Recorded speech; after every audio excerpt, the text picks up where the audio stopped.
अगर कोई इंसान ये सोचता है कि वो ज़िंदगी में अच्छे काम करेगा और ये एक्सपेक्ट करता है कि उन अच्छे कामों के लिए इस समाज में, इस सोसाइटी में उसको रिकग्निशन मिलेगा, तो चांसेस ये है कि उस इंसान के हाथ निराशा ही आएगी, डिसअपॉइंटमेंट ही होगा उसको। क्योंकि अगर आप हमारे समाज की हिस्ट्री और हमारे समाज का बिहेवियर को थोड़ा गौर से देखें तो ये बात समझ में आती है कि हमारे यहाँ कोई इंसान अगर positive contribution towards the society करता है तो सोसाइटी उसको लार्जली इग्नोर करती है और कुछ केसेस में तो उस इंसान को पनिश भी करती है। तो अगर ऐसी कोई एक्सपेक्टेशन रख के काम करेगा तो डिसअपॉइंट होगा और उसके बाद शायद वो बिटर हो जाए। हमारी हिस्ट्री ऐसे एग्जाम्पल से भरी पड़ी है जहाँ पर लोगों ने पॉजिटिव कॉन्ट्रीब्यूशंस कर रहे थे सोसाइटी में, उनको जीते जी कोई रिकग्निशन नहीं मिला, उल्टा उनको सज़ा दी गई उन कामों के लिए। ऐसे एग्जाम्पल्स बहुत भरे पड़े। आप अगर सबसे फेमस एग्जाम्पल मैं सोच पाऊँ तो सावित्रीबाई फुले का है। वो लेडी ने 1848 में लड़कियों के लिए एक स्कूल चालू करा जो कि समाज अप्रूव नहीं करता था उसका, उनके हस्बैंड भी उसके अंदर उनका साथ देते थे। तो इन लोगों के ऊपर गोबर फेंकते थे लोग, पत्थर मारते थे उनको, इस कंट्रीब्यूशन जो वो सोसाइटी की तरफ कर रहे थे उसके लिए पनिश करते थे। और पूरी ज़िंदगी में उनको कोई रिकग्निशन नहीं मिला, है ना। फिर भी उन्होंने अच्छे दिल से, अच्छे मन से अच्छे काम किए। उनके मरने के कई डेकेड्स तक उनके काम को रिकग्निशन नहीं मिला। अब जाकर के टेक्स्ट बुक्स में उनका कहीं जिक्र आता है और एक यूनिवर्सिटी उनके नाम से कर दी, बस यही रिकग्निशन। लेकिन उनके जीते जी उनको कोई उसका बेनिफिट नहीं मिला।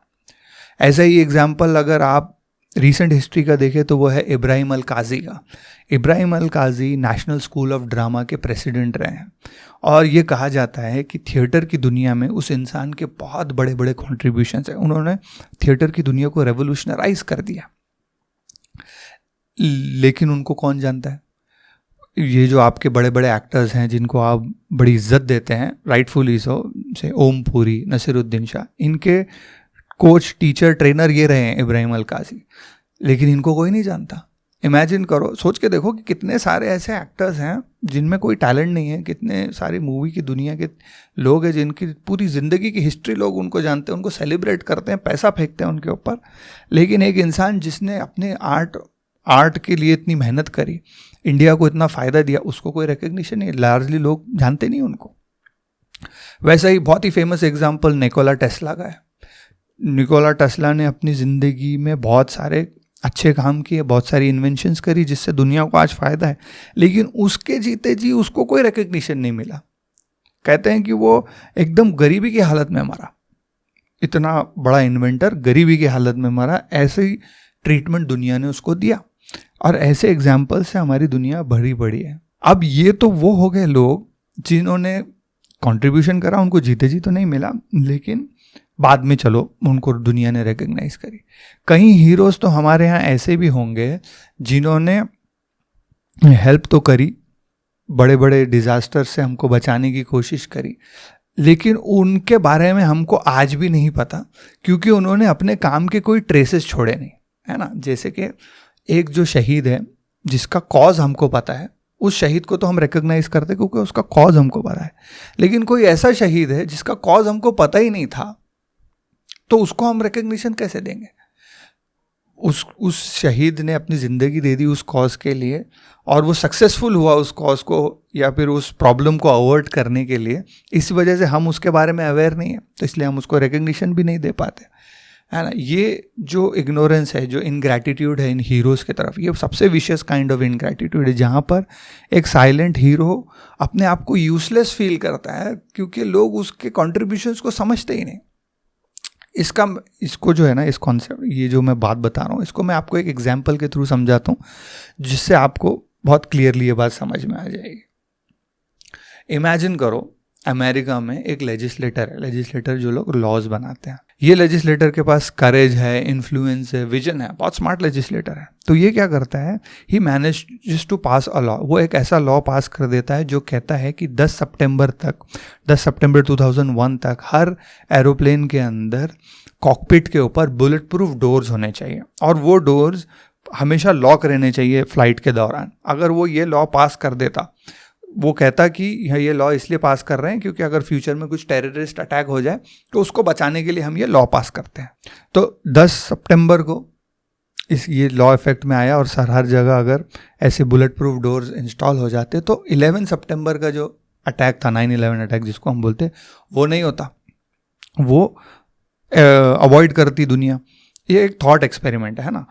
लेकिन अगर सोचो कि वो 9/11 का अटैक नहीं होता, 10 सितंबर को ये लॉ इनैक्ट हो जाता, तो एयरलाइंस कितना गुस्से में होते इस बंदे से कि इसने उनके लिए एक कॉस्ट बढ़ा दिया फ्लाइट के अंदर।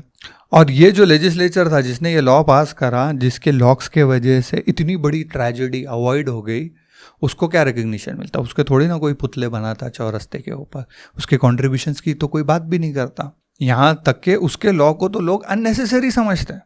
और चांसेस ये है कि ये एयरलाइंस वाली लॉबिंग करती, पैसे खिलाती और इस लेजिस्लेटर को वहाँ से निकलवाती, और उस बेचारे को शायद रिटायर होना पड़ता डिप्रेस्ड होके, ये सोच के कि यार मैं फेल हो गया मेरे काम में। ये ऐसा सेंस उसको ये दिला देते ऐसे लोग, और एक दिन वो मर जाता और आज के अतराफ के लोगों को लगता है और उसको भी लगता है कि यार इसने ज़िंदगी में कुछ यूज़फुल किया ही नहीं, बल्कि उसके डिसीजन के वजह से इतने लोगों की जान बची जो उस अटैक में मारे जाते थे, और इतने सारे लोग जो उसके आफ्टर मैथ में वॉर जो हुआ उसके अंदर जो लोग मारे गए, उन सब की जान बचाया इस इंसान ने। लेकिन उसको रिकग्निशन कभी मिलेगा ही नहीं। इंस्टेड रियल लाइफ में रिकग्निशन किसको मिला 9/11 अटैक्स के बाद? जो लोग न्यूज़ चैनल पे आके बड़ी बड़ी बातें कर रहे थे, हीरोइक एक्ट्स कर रहे हैं हम, ऐसा दिखाने की लोगों को कोशिश कर रहे थे, वो लोगों को दुनिया ने हीरो माना। तो इस एग्जाम्पल से हमें ये सोचने की ज़रूरत है कि हमारे लिए कौन वैल्यूबल होगा, एक पॉलिटिशियन जो वॉर को अवॉइड करे वो, या एक ऐसा पॉलिटिशियन जो वॉर स्टार्ट कर दे और गलती से शायद वॉर जीत भी जाए। दोनों में से सबसे ज़्यादा वैल्यूबल हमें कौन होना चाहिए? हम हमेशा हमारी बातों में तो बोलते हैं कि हाँ prevention is better than cure, लेकिन जो लोग एक्ट्स ऑफ प्रिवेंशन करते हैं हम उनको कितना रिवॉर्ड करते हैं, कितनी बार रिवॉर्ड करते हैं? हमारे अतराफ की ज़िंदगी में भी, अपने फैमिलीज़ में भी, उसमें भी कोई ऐसा इंसान होगा जो प्रिवेंट कर रहा है बड़ी बड़ी हादसों को, अच्छे काम कर रहा है, ऐसे डिसीजंस लेने की कोशिश कर रहा है कि जिससे प्रिवेंशन हो, तो उसको हम रिकग्नाइज करते नहीं हैं हमारी सोसाइटी में। और रिकग्निशन सबको चाहिए होता है, सबको एक पंप मिलता है उससे। I know there are people, even me, हाँ मैं भी यही कहता हूँ कि recognition is not my primary motive, है ना। और कोई भी, बहुत सारे लोग ये कहेंगे यार मैं रिकग्निशन के लिए नहीं कर रहा, लेकिन ह्यूमन नेचर ऐसी चीज़ है, रिकग्निशन जब आपको मिलता है तो आपको एक सेरोटोनिन का हिट मिलता है अपने दिमाग में, और सबको अच्छा लगता है, नो मैटर व्हाट दे से। बट वो दुनिया आपको देगी नहीं। अगर आप अच्छे काम करोगे तो चांसेस ये है कि दुनिया आपको लार्जली इग्नोर करेगी। हमारे यहाँ विजिबिलिटी को ज़्यादा महत्व दिया जाता है, कंट्रीब्यूशन को इतना महत्व नहीं मिलता। एक इंसान जो अपने आप को बहुत अच्छे से मार्केट कर सकता है, उसका नेटवर्क बहुत अच्छा है, वो बहुत विजिबल है, उसको शायद रिकग्निशन मिल जाए, लेकिन एक्चुअल जो वर्क करता है बिना किसी मार्केटिंग के, उसको दुनिया कभी पहचानेगी नहीं। और कई केसेस में तो लक और टाइमिंग का भी गेम होता है कि बहुत सारे लोग ऐसे होते हैं जो अपनी गलत, बोलते हैं ना कि गलत एरा में पैदा हो गए, अपने वक्त से आगे जा कर के काम करते हैं, इसीलिए भी उनको रिकग्निशन नहीं मिल पाता उनके जीते जी। और बाद में जाके डिलेड ग्रेटिफिकेशन होता है कि बाद में उनके मरने के बाद लोग उनको रिकग्नाइज करते हैं, क्योंकि उन्होंने काम ही ऐसे कर रहे थे कि उनके अतराफ के लोग समझ ही नहीं पाए कि ये लोग क्या, कितने बड़े विजनरी थे, कितना बड़ा काम कर रहे थे, कितना अच्छा कंट्रीब्यूट कर रहे थे सोसाइटी की तरफ। और मोस्ट ऑफ द टाइम तो यही होता है कि लोग मार्केटिंग को मेरिट से कंफ्यूज कर देते हैं। जो जितना मार्केट करते हैं अपने आप को, लोग उनको ऐसे समझते हैं कि ये ज़्यादा काम कर रहे हैं, बवाल करने वाले लोगों को। फिर कुछ केसेस में ये होता है कि बोलते हैं ना सक्सेस ब्रीड सक्सेस, कि एक बार कोई सक्सेसफुल हो गया, उसको रिकग्निशन मिल गया, तो बार बार लोग उसी को रिकग्निशन देते रहते हैं, उसी के ऊपर लोगों की नज़र होती है, और दूसरे जो लोग रहेंगे वो इग्नोर होते रहेंगे। जैसे हमारे मूवी इंडस्ट्री में भी होता है ना कि एक बार कोई स्टार बन गया तो बस फिर लोग उसको बार बार चांस देते हैं, बार बार रिकग्निशन मिलता है। लेकिन कोई नया इंसान जो बहुत मेहनत कर रहा है, बहुत स्ट्रगल कर रहा है, उसके ऊपर लोगों की नज़र ही नहीं जाएंगी। और हमेशा आप ये बात समझ लो कि अगर आप किसी को भी डिसप्रपोर्शनेट अटेंशन दोगे तो कहीं ना कहीं उस वजह से किसी और के ऊपर अत्याचार होगा। किसी एक स्टार को आप इतना ज़्यादा भाव दोगे अपनी दुनिया में, अपनी सोसाइटी में, जो उससे डिज़र्व करता है उससे कई गुना ज़्यादा लोग भाव देते हैं स्टार्स को। ऐसे आप करोगे तो ऑब्वियसली जो लोग नीचे हैं, जो लोग नया स्ट्रगल करने की कोशिश कर रहे हैं, उनके साथ बहुत अनफेयर हो जाता है, उनके साथ नाइंसाफ़ी होती है। ये जो फालतू की जो मूवीज़ होती हैं और मूवीज़ का एग्जांपल इसलिए मैं दे रहा हूँ कि लोग जनरली उसको बहुत अच्छे से समझते हैं। फालतू की मूवीज़ जो दुनिया का अटेंशन ले जाती है, उस वजह से अच्छी अच्छी मूवीज़, अच्छी अच्छी डॉक्यूमेंट्रीज़ को अटेंशन नहीं मिलता, उनके साथ नाइंसाफ़ी हो जाती है। ऐसा हमारी दुनिया में होता है। तो ये सब ऑब्जर्व करने के बाद हमें ये बात समझ में आती है कि अगर आप कुछ अच्छे काम करना चाहते हो दुनिया में तो करो। सोसाइटी का रिकग्निशन एक्सपेक्ट मत करो, क्योंकि आप अगर करोगे वो मिलेगा नहीं, फिर आप बिटर हो जाओगे।